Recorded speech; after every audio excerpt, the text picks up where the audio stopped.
Instead, we just wait. I know sometimes, like, Nintendo's design rule is that they're just like, we want a unique angle. And it's like, bro, that's the unique angle. It's right there. Give me it. They're just like, we don't want to do another F-Zero because we don't know what we can bring to the table. They're just like, it would just be another F-Zero. And that's boring to us. Like, if we're making a video game, for the most part, we have to have some new zinger.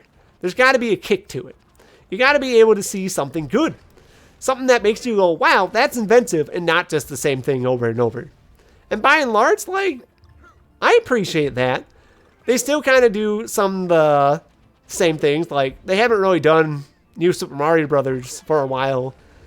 But when that wasn't just delegated to being, like, Mario Maker in meaning, there was just that thing where you'd be like, can we think about Super Mario Brothers 2 on the Nintendo 3DS and tell me that game has any actual right to exist besides filling quotas on a software library because there wasn't a 2D Mario platformer on the 3DS and they just wanted one to be there? Because, like, that's what that game is. We know it.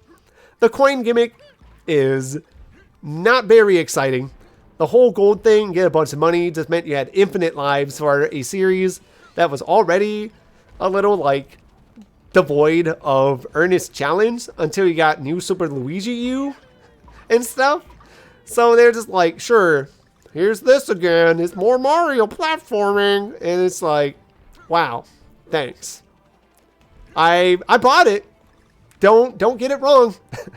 I did play and beat that game, but it was definitely a Mario game.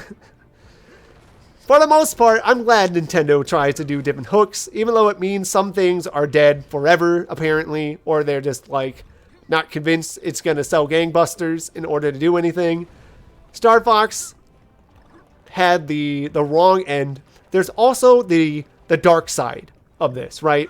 When Nintendo's like, we want to do something cool and different. We got to have some hook, be it in the gameplay structure or in physical controls. So, I'm a big Star Fox guy. I love the camp. Good old space opera of animals yelling at each other over intercom in spaceships. That's relatable to me here in the stars. And poor Star Fox Zero. They revived this series after it completely put itself into, like, a story mess. Because you have Star Fox 64, right? It's the building block. You have Andros has invaded the Lilac system. And you have all your good voice lines. And they're like, all right, cool. Star Fox, they're doing the thing. They saved the day. And then you get, like, the sequel, which is Star Fox Assault, which I honestly love. Multiplayer, fabulous. I spent a lot of time playing that multiplayer because it was so good. The on-foot section, specifically. That was the best, where you can just get with your, like, sibling, like, little bro, and be like, we're just going to go around and explore stuff. These are these maps and stuff that existed in the story mode, but you're too busy being an action hero to really just, like, wind down and waste a half an hour doing absolutely nothing, just playing this game, like, appreciating the map, and just hiding around inside buildings. You're like, heck yeah, this is my building here in this corner, and I'm going to be inside, and then you get that building on the other corner, and occasionally we'll meet in the middle, or we'll jump in cool tanks, and it's like, heck yeah, funny tank. But the plot, you know, they built off of 64, and they built off of Star Fox Adventures, which is definitely a game. I love that bat, because that's, that big old bat in the background is a call out to Returns. Since, you know, this whole, like, final world is you being on DK Island. I like that they brought that bat back specifically for a little background cameo. But yeah, you're playing through Assault, and they're like, well, Andros isn't really a thing anymore. And there's this whole, like, love dynamic happening with Fox now because he met Crystal. And we built up from Star Fox Adventures having a really absurd, like, oh, hello there kind of, like, sexy saxophone music for their theme. I cannot believe. I think, was it Kirkhope that made that because it was at Rare? Like, my dude, what were you doing when you made that song? It's so terribly bad, it's good. I didn't know that was the theme when I was playing through that game till it came up, and my jaw dropped. I was just like, are you kidding me? This is what happens. Also, I love this. This whole actual final like cart auto-scroller stage is so stupid. Don't let me just rambling. Let me like go past how much I appreciate this stage being the natural jump the shark of Donkey Kong. This is why there isn't a new Donkey Kong game. They weren't sure how to like get past that stage yet and what it does. It's so good. Shorter than I remember. Back to Star Fox. Back to other animals. So they're like, Assault, we gotta work on this love triangle. There's this new dude here in Star Wolf. He's a panther and he's pretty hot. He's got the sultry voice. He's got the looks. He's putting the moves on Crystal. Oh no, Fox. Oh no. Is that just... Oh wait, that's Funky's fights. Yep. I don't need those where I'm going. I'm going up, not down. But they eventually work out this love triangle. Maybe. Kind of. They're kind of just like, it's here. There's romantic tension. There's definitely hints that these two foxes want to be together. But we're not hard committing it to this story. We gotta fight space bugs. And then Star Fox Command happens. And this is Nintendo, where they're like, we're gonna make this mission structure for Star Fox now, where it's like the stages in 64 that are like the base levels, you know, where you're like, the enemy UFOs closing in and stuff like that. Or Rob, where it's like, the enemy mothership has arrived, and you're doing that kind of thing, where it's just that 3D space. And that's all Command is.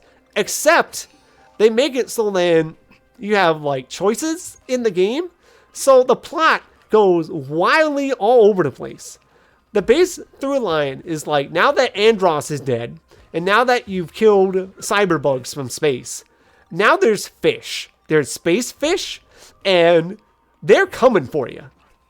She's like, all right, Star Fox. Oh boy, what was it? It's like Star Fox is disbanded because like the group had issues they could not work out.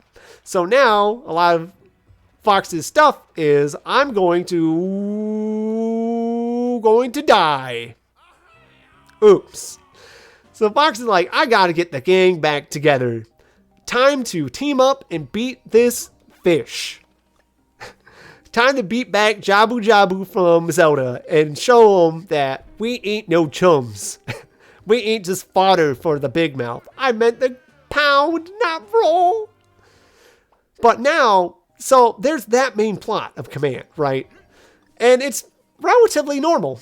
Like, you fight fish and you do stuff.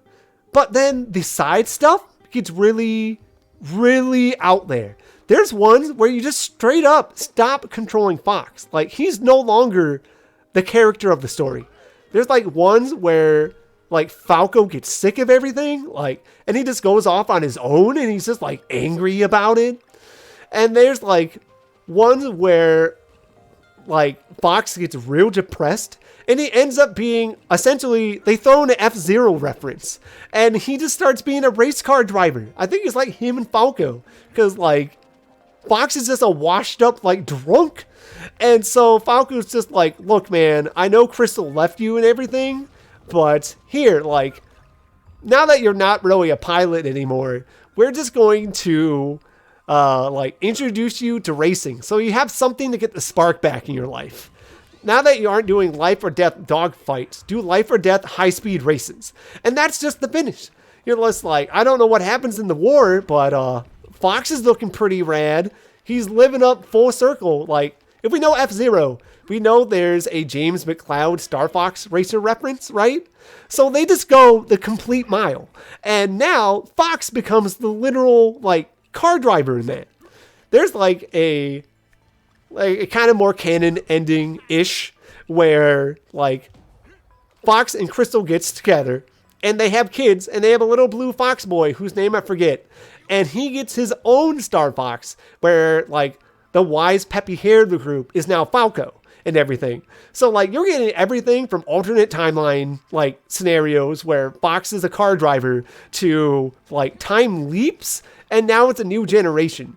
So like everything just went through in wild directions in that game. And it's just like, even when that happened, when there's just this giant dry spell of Star Fox, it's like, well, yeah, what are they supposed to do now? They did this was a bad idea. I still made it. Goodness gracious. But yeah, they just destroyed the timeline.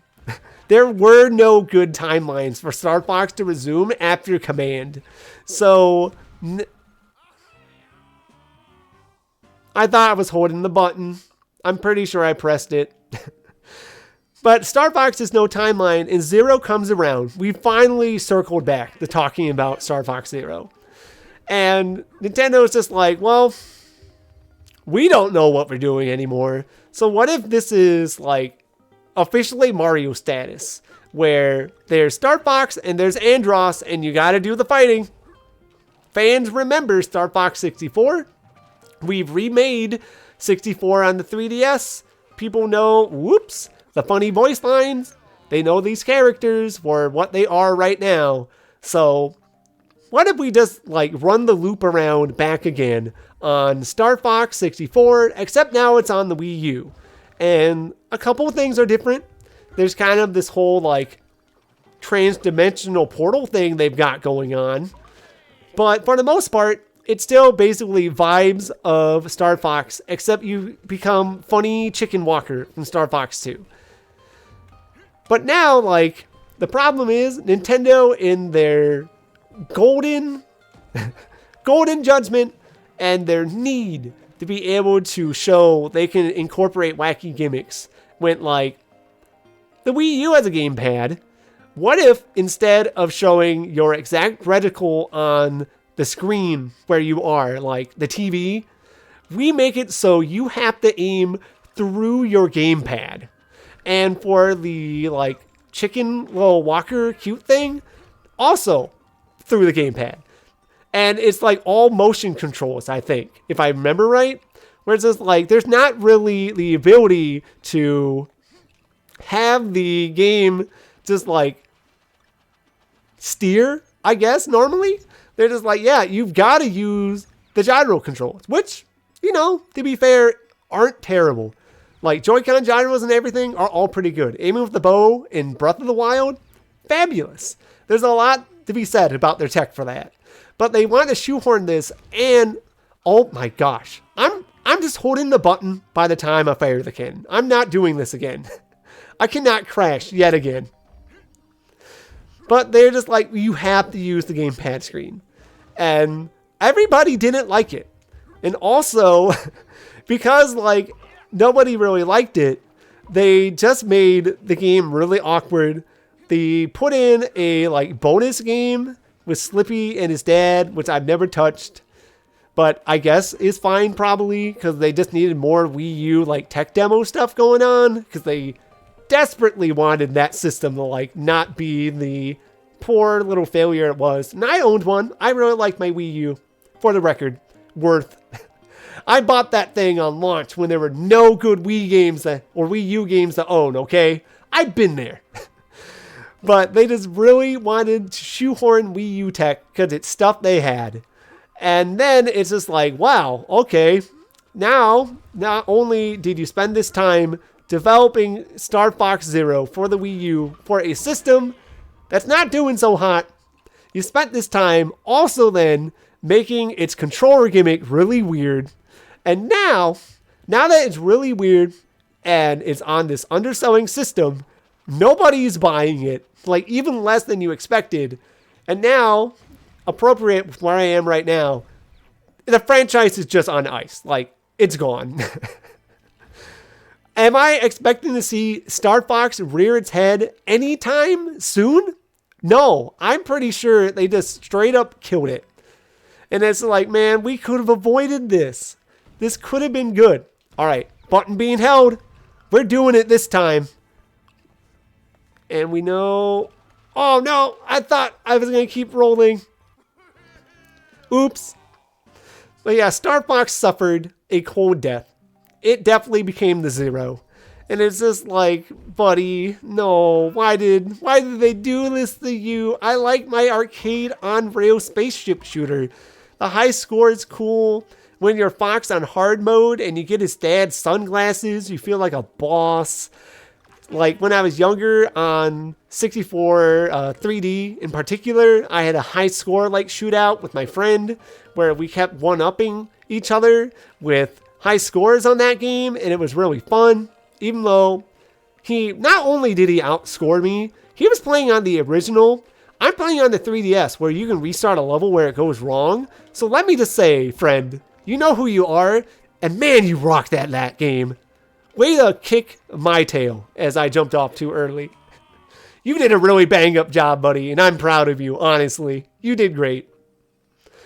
I'm honestly impressed, if we're talking about Nintendo franchises back from the dead, that Metroid has gone the opposite direction, where they're just like, Metroid, nobody's touching it. Other M happened. Nobody liked it. Please let me have some gamer time to jump. Oh, all right, we still got there. No, I don't want to roll. I cannot stand still. Metroid had its bad moment where it tanked. No, just let me continue. It's fine. Funky Kong doesn't have to let me know I can skip the level. I was doing okay so far. I'm just a distracted driver of the Funky Kong love boat. But Metroid had its moment where Samus Returns comes out, on 3DS, the remake. And that was the fire in everyone's heart. After years of clamoring, being like, please give us a Metroid. That Nintendo Direct, where they're like, boom, this thing is real. And not only is it real, it's coming out in like 2.5 months. That was genius. And then they did it again just recently when we're talking about the Prime remaster, where everyone's been waiting for literally years on Metroid Prime 4. I already talked about this a little. And then they just go like, boom, you want Prime, right? We listen. Here is the remaster. And it's like, you sly dogs, you sneaky fellas. They are catering to the Metroid. The Metroid is having its day, sapping the energy out of my wallet by making more content for us. And that was great. It feels like they either listen to us at Nintendo, or they don't. Or you just get like weird stuff. Or just like, I don't know, it's a weird mixed bag. I love Nintendo a lot. I've always talked about this. Opinion has not yet changed, and this game is not changing it yet, because I like this game. Even as I get slapped by fish and have to jump. All right. 1 second of silence. We're going to get through this. We're going to leap. That was not very far. Come on. I feel like I should just have confidence in my forward momentum. Because if Funky Kong makes it there, that means I was already going to make it there, right? That's just what it means. Now I just have to not be a ninny before I continue talking. Oh! Why do I keep doing this? I'm not going to let this be the end of me. I'm going to get through this. This isn't even this hard. I just have to hold a button. I swear Funky Kong's going to be okay, guys. I just have to keep going. This is what I get as I get bopped, even still, by deadly snowflakes. Whoop. Oh. Now just one more leap, please. Okay. I'm glad I have a bunch of lives, and that since we were reflecting earlier that I'm not a... that was a foolish move. I admit it. Since I'm not the rage gamer, as I've proven earlier in the stream, it's fine. It's fine to have a little bit of the goof. I can lose a couple lives. I got plenty of stock. I'm used to this. We're going to get back in there. We're going to leap, and we're going to get through this stage, and I'm going to be able to resume a conversation without worrying that I'm just going to fall off the wheel over and over. I actually do like the kind of mechanics that come out in here. For the most part, I was autopiloting through this, if I had to be honest. So, finally, I actually have to be able to stop and think, even with my funky mode, like health stock, to bully my way through.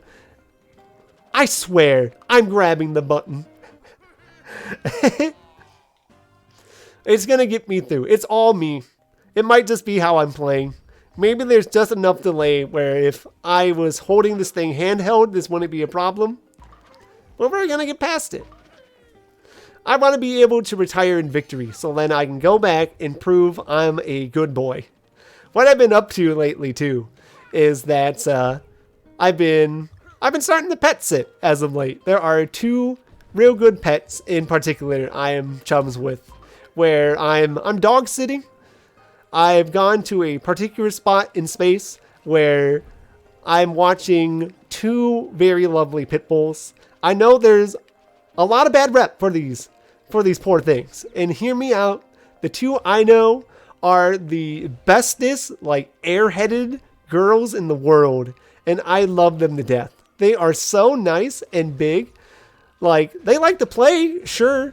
They definitely like to, like, play fight with themselves. I watch them just, like, bear hug each other and just wrestle it out and around. But they're also complete snuggle bugs. They will just go ahead. I was so close to that checkpoint this whole time. Cringe. Cringe on me.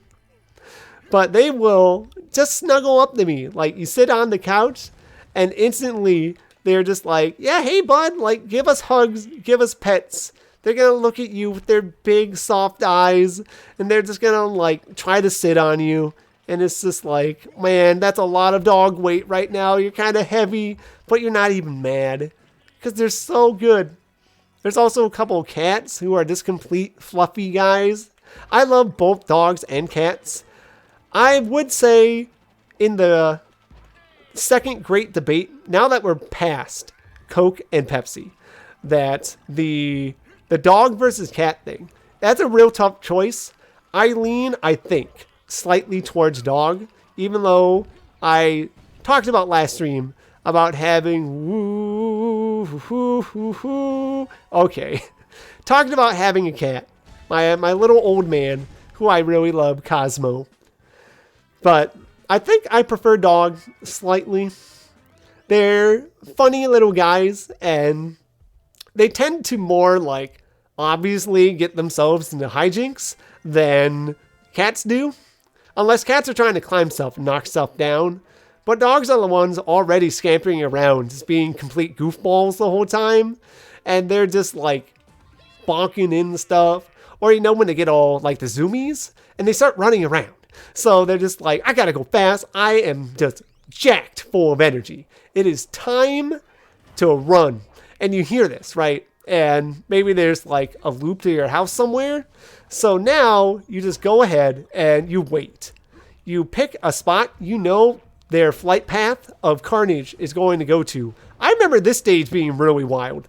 I remember this now. Oh boy. We'll see how I do while talking. But you plant yourself right at the spot for this dog. And you're silent. You know, you're waiting for the ambush. Because you know you're just going to get him. You're going to give him even more zoomies. Because you hear their little scampering peets there on your tile floor. And they just bound the corner, and their eyes lock on you right when you're just like, and then they just scoot. They slide to a stop. And now they're going full force the other way, or they just, like, flip out, and they just start, like, play fighting with you. I've had dogs, I've play fought with, like, I affectionately call it puppy fighting because I've been around small dogs a lot. And it's so fun to have them, like, have the play bite. Like, pet owners, you know, the soft bite where it's like they don't mean anything and they just want to goof around. This is their form of communicating that they're playing with you. And it's real adorable. I really find it touching. So you get these dogs real turnt, and they just want to like puppy fight with you. And how can you think that's like not fun or amusing when you just see them get all cranked up and ready to go? Cats have zoomies too, to be fair. But like you can more easily see it in a dog's face. I am definitely convinced cats have plenty of emotions and thoughts. And they have so many good, unique little habits that they figure out as well. So they are on par with dogs. But I think just like the obvious comedic expression of dogs just like irk it up slightly for me. It's like it edges it out. It's a good like 55 to 45% rating if I'm picking. And I'm happy to say I love small dogs. I've been around them the most because my lifestyle is mainly like suited for small dogs. I love big dogs too, which is why I'm looking after the pibbies I'm talking about. But I will acknowledge that the way I live is mainly indoors. When you're in space, not always the best time to go out into the void. Nobody always wants to put on spacesuits, and there's some really cute dog spacesuits, but that's a lot of setup, right? So you mainly stay indoors, and there's not always a lot of running around. So what you do then is you get a small dog, and your indoor space, I'm just going to take this, is already all, I got stunned. Where am I? Okay, I'm dead. There I go. But you get a small dog and you go indoors, and it's like your hallways and your floor space is already plenty of room for this little guy. And it's great. My family has had for a while now a Chiweenie, because Chihuahuas mixing with all sorts of things is very funny. And my family dog in particular is honestly just an extra large Chihuahua. And I don't just mean this by stomach value, even though she is a little chunky. She's just like literally twice the scale of an average Chihuahua. But she's just got all the Chihuahua spunk. And we got her when she was a pup, and she is great. I need to be able to see her more often. If you ever would hear this somehow and discern my language, my little Chiweenie, I hope you're doing great. And I miss you. Alright, do I just have to like jump? Nope. I'm gonna have to figure this out again. It's been a bit. Can I just outspeed it and get to the top maybe? We'll see.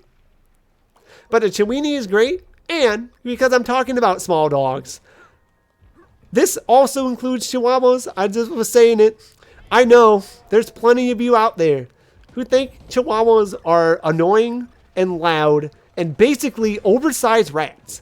And honestly, you are 90% correct on a good majority of that. But that's why I love them. They're so funny. Like, when you get a Chihuahua that actually likes you, you get to see them do so many funny things. And at my job, occasionally, my boss would bring his dogs, and they're both Chihuahuas. Well, one's probably more of a Russian toy, I've kind of deciphered over the years, but she was branded as a Chihuahua. And those two are also very good.